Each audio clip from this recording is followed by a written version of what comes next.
Thank you all for being here. My story starts, I needed a hero. For many years, I knew there was a possibility that I would end up with a hereditary disease that my father had, polycystic kidney disease. 3 of my siblings already had this disease. I was hoping that I would beat the odds and dodge that bullet. Didn't do it.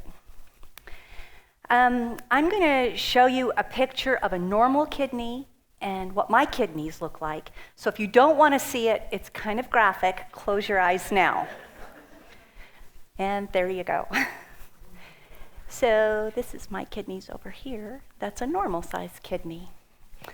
There's a surgery to remove those kidneys. Those are still in me today. There's a surgery to remove them, but it's about 10 times more difficult than the surgery I just had. So I have to weigh whether I want to take them out or live with this pain that I have. Now, don't get me wrong. I feel better, but I still have this pain, and I'll always have it as long as they're with me. Being diagnosed with polycystic kidney disease, PKD, to me, amounted to a death sentence. I wondered if I'd ever see my grandsons graduate. Would I be there when my son and his sweet wife have their children? Would I leave my husband first? Now my fear began to grow, and this is where my faith came in. I prayed. Not only I prayed, but the whole community prayed for me and with me. Both my kidneys are infected. They weigh approximately 10 pounds apiece, and I occasionally have a cyst pop, or I get a cyst that's infected, acute pain immediately. But as the years went on, my fatigue worsened. My colors started turning this yellow hue, and time progressed, my kidney function lessened. It was robbing me of my joy, my energy. I gave up date nights. Now, date nights to my husband, Willie, and I mean so much. It's when we could forget the week and renew our friendship. We would talk, really talk, go somewhere and have fun, and know that's why we've been together for 35 years. Be a time for us to know that our love was real. It's a special time, just for us. We'd hold hands, we'd be together. I'd always wondered if Willie would be content just staying home and watching a movie because I was too tired to go out, versus going to a car show and visiting with our friends. Well, I just didn't know. Friday fests were far and few between. Now, when my daughter had her children, I had them over often. I insisted they come over often. I wanted them to remember me. I thought death was just around that corner. I wanted to play with them, but a point came that I couldn't play the way I wanted to play with them. I was tired, too tired. We wouldn't go to the parks, day trips were out. And it was like they knew. You know, they didn't text me at all. They, as I lay on the couch, they'd be playing. They took care of me. My 5 and 7-year-old grandsons took care of me. This broke my heart. Pictures of them, they're funny kids. My kidney function began to drop. A bad turn, I got food poisoning. My husband, iron stomach, got it too. We're sure this probably expiated my disease process quite a bit, but then the dreaded time came when my doctor said, it's time. Now there are 2 kinds of dialysis. There's hemodialysis and peritoneal dialysis. Hemodialysis, you have to go to the clinic and get it done. Hemo, you plug into a machine, and you're able to do it at night, or sometimes during the day. I did it during night. The first night I did dialysis at home, my sister, over there somewhere, slept on the floor beside my bed.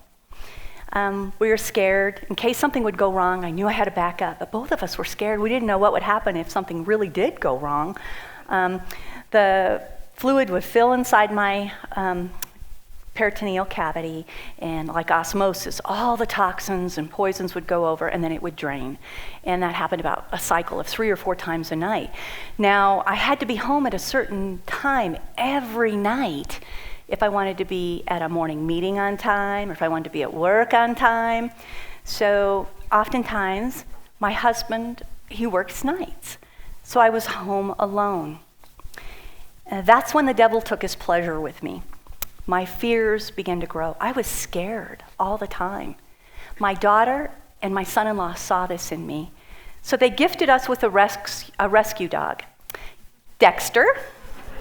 Now, this white poof ball saved me. To this day, my daughter says, Dexter hit the jackpot with you two.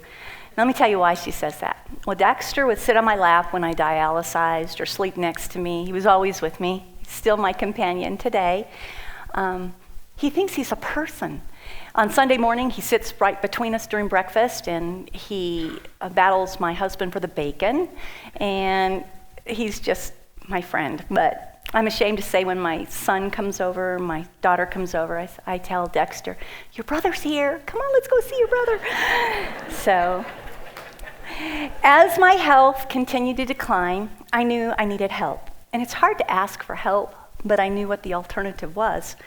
A Facebook page was created, and I decided to get my story out. It's harder than it sounds. I kept it to myself for so long. My family, close friends knew I had this disease. But when the story came out, a great local writer wrote my story, told the need for a donor, and people were shocked. They couldn't believe I was that sick. What? Are you need a kidney? Many people got tested. Tons of community members stepped forward. Policemen, firemen, friends, neighbors, lawyers, priests, people I didn't even know, strangers got tested. I kind of have a rare blood type. When they weren't a match, they'd tell me. I was always amazed at someone that would see if they were a match, and then when they were disqualified, my spirits would be crushed. I'm eternally grateful that someone would take that time to make that call. Not really knowing what it would entail, the pain that it would cause, the sacrifice it would take, actually losing a body part, but yet people were willing to make that sacrifice for me. I was humbled in a way that you couldn't imagine. But I felt helpless, not in control of my own future. I was getting sicker and sicker by the minute. And as time went on, it started to show. My fatigue was getting the best of me. I was having a hard time making my city council commitments. Step in, John Gates, fellow council member, and our new mayor, it's back there somewhere, Roy Otto, our city manager, great city manager, and Jerry Garner, our police chief. It's over there somewhere. They became my drivers. Whenever I had to be somewhere. Any event I had to be at, they'd drive me. John took the brunt of it. We had to be at so many similar events. He'd say, I'll pick you up at 5, make sure and eat, because you get weak if you don't eat. Jerry, our police chief, with 48 years of law enforcement, became my protector. He'd tell me, hey, council, there's nothing to vote on the agenda. It's really a light, stay home tonight, rest. And let me tell you about his dear wife, Kathy. She'd have me over every Tuesday, and I usually have one of the boys with me while the other one was in school. And she says, you look a little tired. Why don't you go lay on the couch? She'd buy Legos. Oh my gosh, tons of Legos and Nerf guns, and she'd entertain the boys every Tuesday for hours while I slept on her couch. That's how it went. This is that sweet lady. Roy was always willing to pray for me when the pain got the best of me. I'd call him up, sometimes tearful. He would pray for me and with me, and he still does that to this day. One donor came very, very close, our Weld County Sheriff, Steve Reams. We'd meet for breakfast every so often, and he'd tell me what he was doing testing-wise, how humiliating it was to carry a jar around that he had to measure his urine in. I'd always ask him, hey, does your wife know you're doing this? Does your family agree about you losing a kidney? Yeah, they're fine. They told him he had to lose about 20 pounds. Now, I don't know if you've ever seen our sheriff. He's pretty buff. And he lost the 20 pounds. Then around Christmas time, he called me. I was so excited. I thought, man, I'm not going to have to live like this anymore. And he said, hey, Sand? I said, yeah? I'm sorry. And his voice started cracking. And I'm thinking to myself, is he crying? I started to cry too. And he says, Sand, I was disqualified. He was trying to console me. I was trying to console him. To this day, we have a bond. He'll forever be my hero and my friend. Flash forward, little did I know that heroes would pop up every single day. Mrs. Kelly called me and she said, hey, I didn't match, but I'm thinking of donating my kidney anyway, so you could move up on the list. I didn't even know, do I know a Mrs. Kelly? Who's Mrs. Kelly? Everyone knows the end of my story, but what you don't know is I was assigned a coordinator early on in the process. I called her often. She rarely called me. She told me early on, unless I have good news, I'm just not going to call you. I knew people were being tested all the time, so I called her often. No progress. Then one time, it was a different tone in her voice. I finally knew from my coordinator that someone had read my story and she was pretty sure it was going to be a match. Right, I heard that before. In fact, I'm just not going to get my hopes up, saying that all the way. Now, I didn't say I didn't have faith, but I just didn't want to get my hopes up in case it didn't work.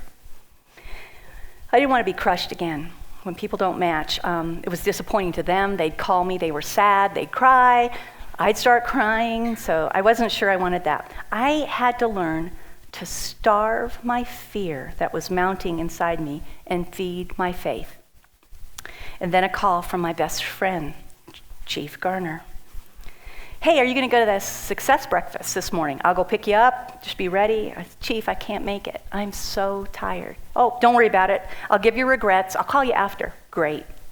He calls me after, and he says, hey, are you going to be home tonight at 6? Why?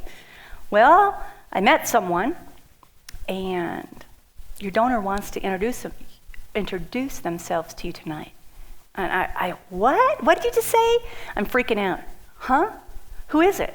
I don't know if you know our chief. He's probably the most ethical man I've ever met. I gave my word. I can't tell you who it is. Come on, Jerry. Tell me who it is. I can't tell you. Click. He avoided me the rest of the day. I call him, hey, I'm busy on a call, or I'm listening to a call, click. Just wouldn't tell me. So I called Mrs. Chief. I said, hey, be at my house at 6. Your husband just called me. Blah, blah, blah, blah, blah. Have my sisters there, my sister, my children, their spouses. We're all waiting at 6 o'clock. It's raining outside. A car pulls up. In walks my destiny. It's Tamara Pockle and her daughter, Lane.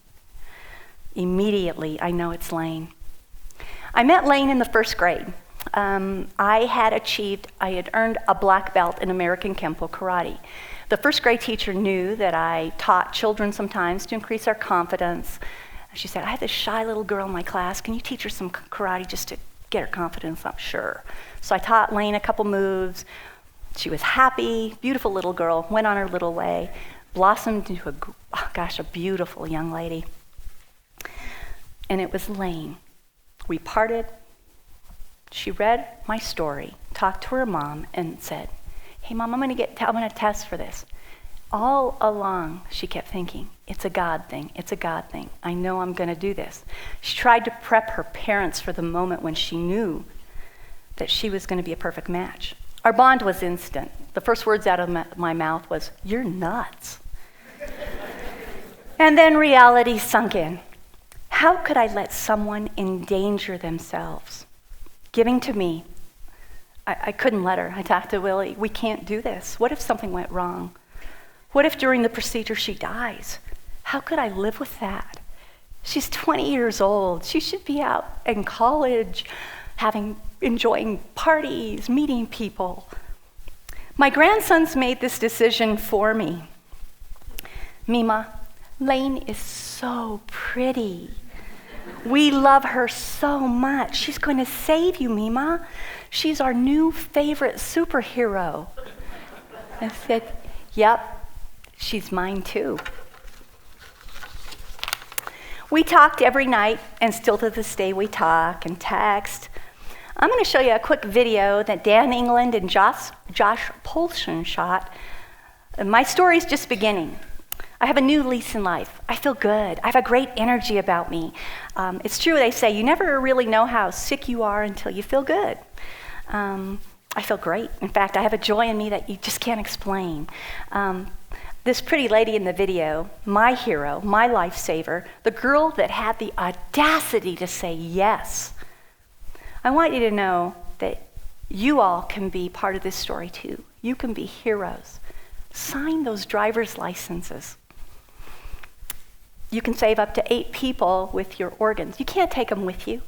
You can save over 50 people with tissue in your body. Now, I'm going to show you this video, then I have a couple more words after, but let me just give you this clip of this video. Be with Lane and I today as we undergo this journey. I ask you to guide the surgeon's hands and keep them steady. And thank you for the blessing you sent me with Lane and her family. And so I saw Sandy again, and it had been several years. And my mom decided to share the story with me. Well, I had so many people from the community test. I mean, lots of people. People you wouldn't even think of. That found Success Foundation breakfast that I usually go to, and I just didn't fill up to it. And the police chief was sitting at your mom's table. Yeah. And I guess they talked. Yeah. And he called me and said, "Sandy, are you going to be home tonight? Your donor wants to meet you." And I thought, oh my gosh, who is it? And he says, "I can't tell you. I'm sworn to secrecy." And I said, "If you don't tell me, I'm going to fire you." So Lane walked in, and everybody started crying. Did you think it was my mom? I didn't. You didn't? I didn't. It's amazing. I just... The first thing she said to me was, "You're a nut." Like, okay. I mean, up till the night before, there was no nerves whatsoever. No nerves at all. But the night before, then I started kind of getting in my head about, like, what if I don't wake up, and what if something goes wrong? The day of, like, it all just went away again. 'Cause you kind of have to put on a face for everybody else and be, since it's going to happen to you, like, you can't show any nerves, because then everyone else is going to be like, she can't do it. See you on the other side, Sandy. See you. I love you.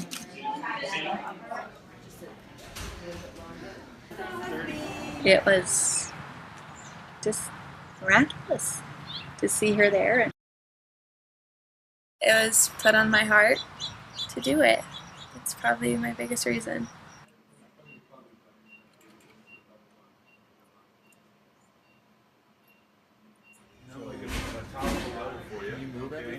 Then we want to make sure your vital signs are safe, so your blood pressure and your heart rate and things like that, okay? That girl. I was in pain, lots of pain, but immediately it just like, I felt different. I feel different. So it has been about a month, right?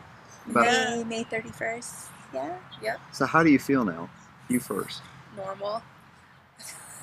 Like nothing ever happened. I just feel normal and back to working out. I feel different. I feel healthier. I feel more energetic. Absolutely, I'd do it again. Like, even from all the pain the first couple days, I would totally do it again.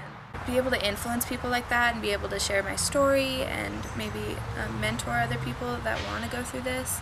Like, just to have that experience will help a lot. I'd like to say that it brought me closer to God and surrounded me with a lot of people that need to be in my life or that I need in my life. So she's part of our family now. I mean, the day doesn't go by where, hey, how's Lane? She just has a little extended family now. Yeah. She saved my life. I have a new lease on life. I've never been a depressive person, but towards dialysis, when you do dialysis and you're hooked to a machine and you're thinking, gosh, will I see Canyon graduate? Will I see Oakley get married?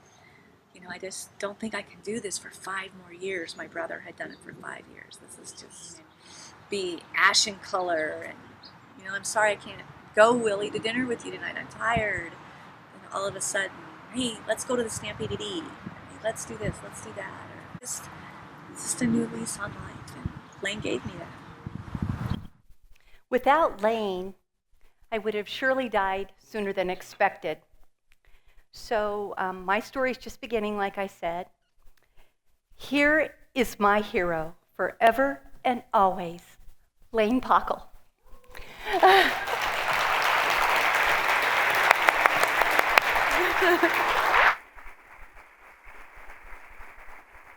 So,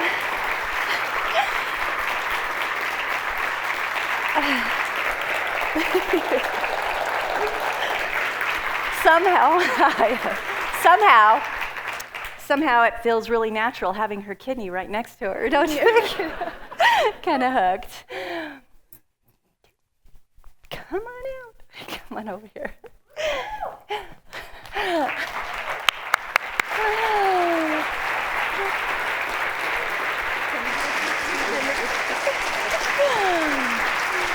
Ready, and 1, 2.